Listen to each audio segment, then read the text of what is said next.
qoraxdu weli kama soo bixin garoonkan yar ee militari ee Mareykanku ku leeyahay xeebta Kenya. Gudaha saldhigga askarta Mareykanka waxay ka soo kacayaan hurdo maalin u muuqata mid caadi ah. Qandaraaslayaal ayaa diyaarinaya diyaaradaha. Ammaanku waa mid fudud. Waa xarun tababar ma aha meel dagaal. Bannaanka xayndaabka mugdiga arooryada hore wax baa dhaqaaqaya. Kadibna rasaastu way bilaabataa.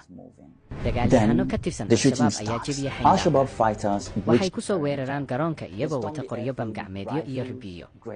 Waxay burburiyaan diyaaradaha yaalla dhulka tarmacka diyaaradaha kormeerka ee sanado badan daba socday. Waxay la wareegaan goobihii difaaca. Markii ugu dambeysay ee weerarka la iska caabiyo saacado kadib 3 Mareykan ah ayaa dhintay. Warbaahintu waxay sheegtay 3 qof oo Mareykan ah ayaa lagu dilay weerar ay Al-Shabaab ku qaaday saldhig militari oo ku yaal Kenya, 1 askari iyo 2 qandaraasle oo wasaaradda difaaca ka tirsan. Tani waxay ahayd markii ugu horeysay ee Al-Shabaab si toos ah u disho askar Mareykan ah weerar ay si toos ah u qaaday. Koox jihaadi ah oo dad badan oo Mareykan ah aanay weligood maqal ayaa fulisay weerar militari oo qorshaysan, jebinta ammaanka burburinta qalab dil askar.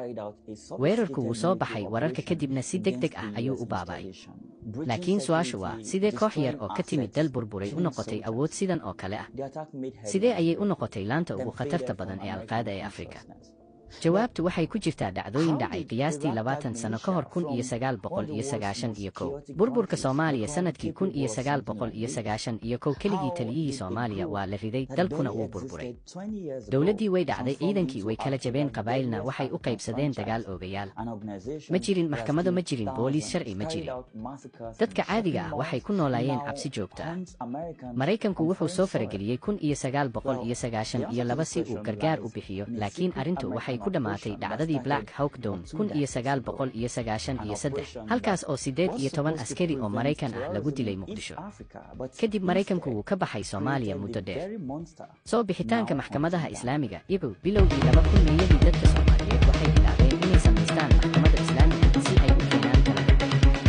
Maxkamadahan waxay bixiyeen cadaalad amni nidaam 2000 maxkamadahu waxay isu bedeleen midowga maxkamadaha Islaamiga. Waxay ka adkaadeen dagaal oogayaashii waxayna qabsadeen Muqdisho.